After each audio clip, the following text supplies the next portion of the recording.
Welcome back to another episode with two broke-ass uni students who, following COVID, putting all uni online, are pushing the limits of remote study and doing their best to circumnavigate Australia while completing their degrees. We're gonna push it.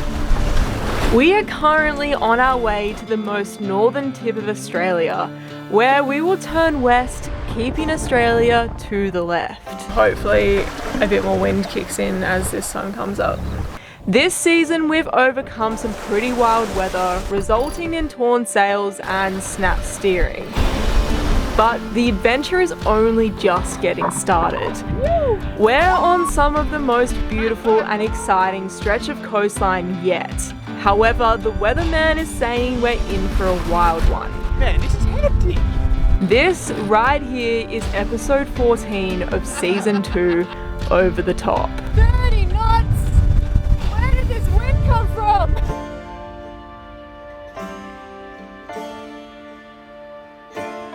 Last night we slept at Bewick Island after an exciting sail with lots of mackerel. What a specimen. Woo! This morning we're up bright and early to get the boat ready for another big day of sailing.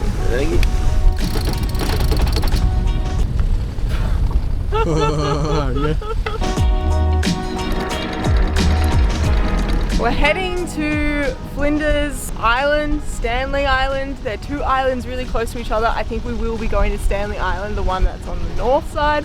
Yeah, it's about another 45-mile day today around that. And yeah, should be good. It seems like a little bit of a nicer day than it was yesterday, but we'll see what it looks like when we're out there, eh? Goodbye, weird, random island. Not too sure what I think of you, but you were good to sleep at.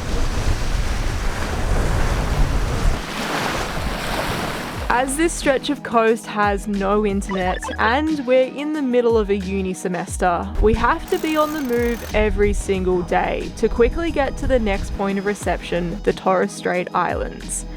This rushing between reception won't be our life forever thanks to Elon Musk. Starlink, the satellite internet, has finally become available for Australia's top end, and we can't wait to get it aboard Nakama. However, out here we're a long way from any postal offices, so we're gonna have to be patient and continue sailing quickly between cell towers for a little while longer. We don't have it for you tonight.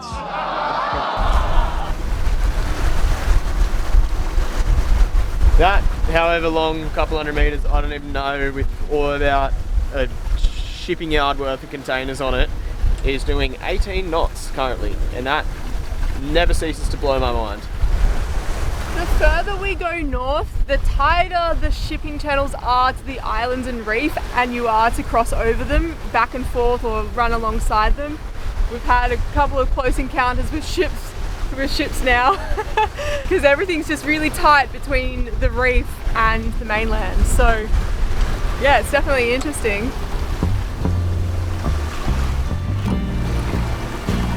We know one thing for sure on this leg of the trip, and that is there will be no shortage of wind, and it will always be blowing from the southeast. We've been lapping up, running along really comfortably and at great speed with just the head sail flying. It also makes for really easy reefing as we've been copping pretty regular wind increases.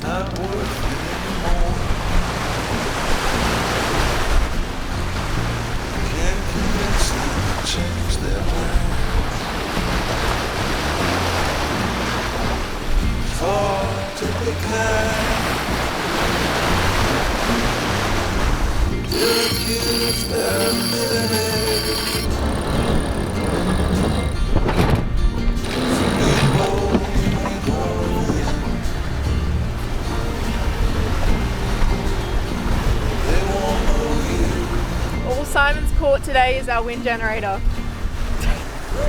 I was just bringing in the lure because we were about to make a sail change and potentially put up the main, and I just thought, you know, remove some chaos. But we went over a wave and the lure flicked out of the water and like went over the top of the wind generator, hit the solar panels, spun up in the wind generator, chopped off our brand new locking lure, which I was just I was admiring it as I was rolling it in. It was swimming in, and I was like, that's why you caught all those mackerel. You swim like an absolute. Anyway, it was only one, of course. Well, the wind has just picked up and we're going to start heading not so downwind of it. So we've pulled in a little bit of head sail. Yeah, it's like consistently over 20 knots at the moment. Gets up to like 24, 25. So probably even before we turned down, a good idea just to get some head sail in. We're still trying to give Otto, the autopilot, a gentle welcome back to sailing, I guess. So we're not trying to overwork him.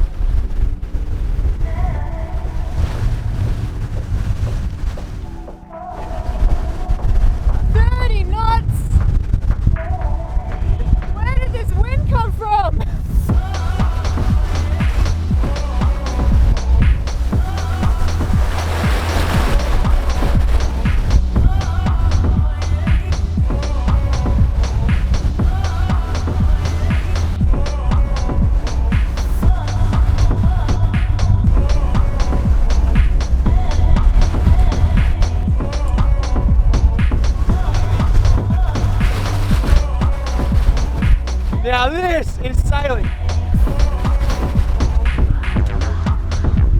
Oh, I just got to 36 knots.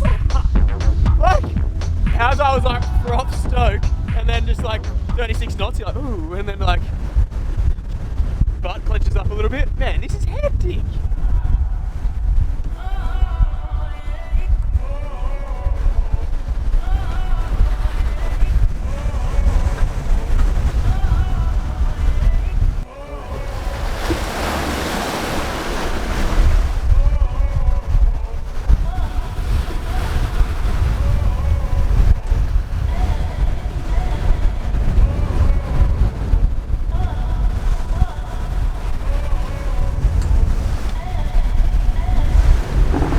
That wind has seemed to have eased.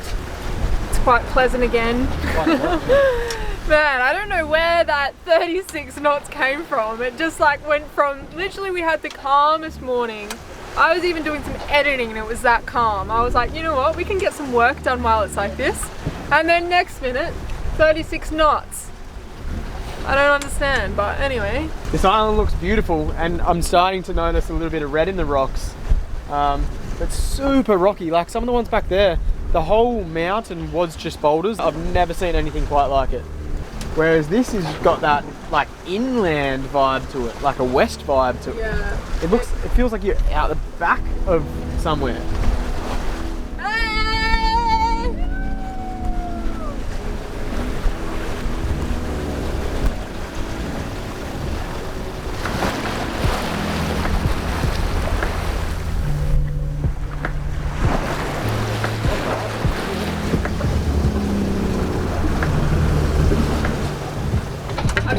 That this hat would be really good for my hair at the moment because It's got a bottom top. it can just go straight. I was like, I can't put a hat on because I'm wearing my hair in a bun, and then I saw this, I was like, oh, you know what? Stays Queen down here. The Stays Queen?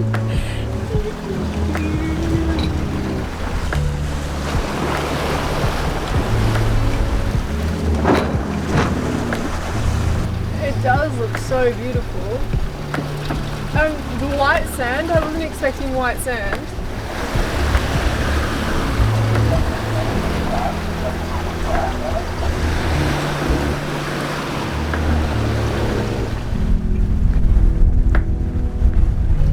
We're catching him!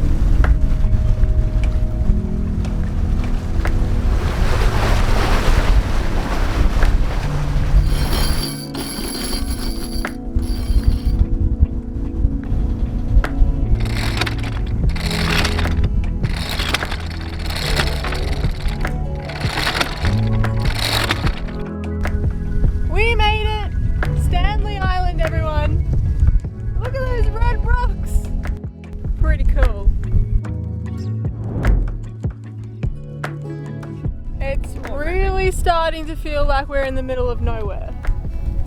It's like so dry and barren, and there's not a soul apart from that trawler out the back. Yeah. It's only us and fishing trawlers from here on out. It's really barren. Look, there's even dry grass. We found a weird thing. It's like someone's attempted to make a little yachty hangout or something. Like there's a fire here. A couple of people have left their boat names. Some people have put effort in. Yeah, this is like a weird attempt at Percy Island. Weird. Definitely interesting. Yachties tend to leave their mark on places. This little hangout reminded us of Percy Island, a yachtie's refuge over 500 nautical miles south of here, where the famous A-frame resides. Each passing yacht will add their memorabilia to the collection, creating a treasure trove from over the decades. I think the reason why we're a little confused as to why people have done the same here is why this island? What'd you find? Oysters. How do you put lemon on it? Nah, Go try on. one as is. I could have cleaned the shell better. What does it taste like? Super salty and fishy, but kind of delicious. Look for you. There you go, Steph. Like put the whole thing in your mouth and chew it though. Slimy. They're not that bad. Oh my god, I don't know how anyone likes oysters. Miles, you alright? I'd love one. Oh my god. Yeah. Man, with a little bit of lemon, So good. they're actually beautiful. Can I try one with lemon and see if I like Yeah. it with lemon? I disguise the taste.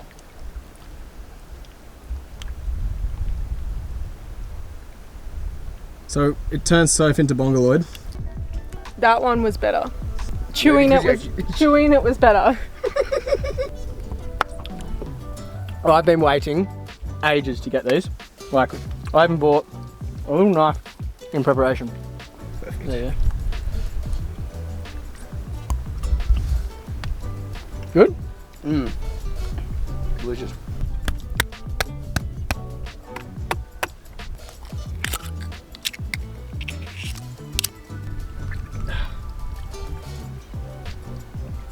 Oh yeah, that is actually just so far. That has made my day.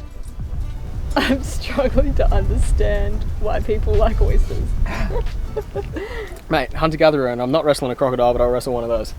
Well, that was a good little spot of afternoon tea. I didn't really expect it, but I did have a hint of a feeling there might have been something like that there.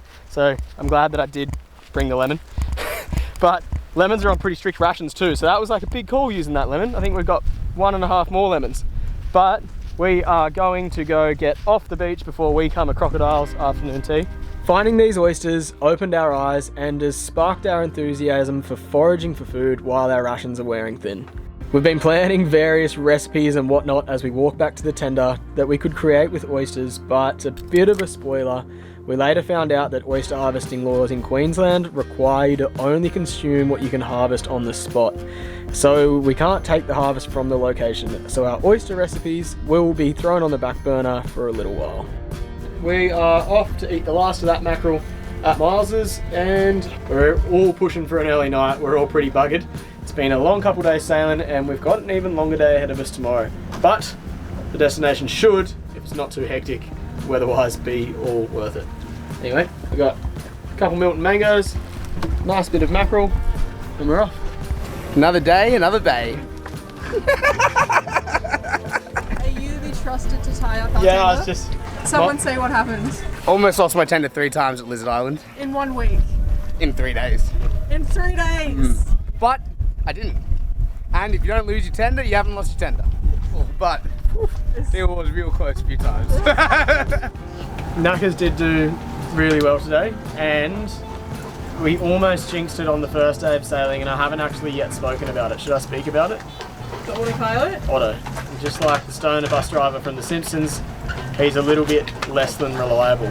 So, how'd I do? Oh, you failed every segment and misspelled bus on your application. Today was 36 and a bit knots at times, so He held up well. he held his own in that. So all I can say without jinxing it is that he did well today, and I hope he continues to do well.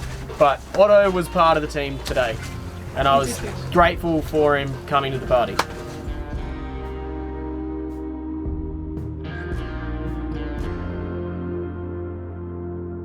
Alrighty guys, I've got an assignment to submit, and in fine Sophie form it may or may not have been started yet. So I really need to leave it here this week, but tune in next week as we continue our sail up the Cape of Queensland, weaving between reef and exploring more uninhabited islands. This is why it smells like bird turd. And for those of you that are intrigued, we will do our best to explain what's going on with our autopilot. I'm just really happy that the autopilot's currently working. Cheers for tuning in, and we'll see you next week.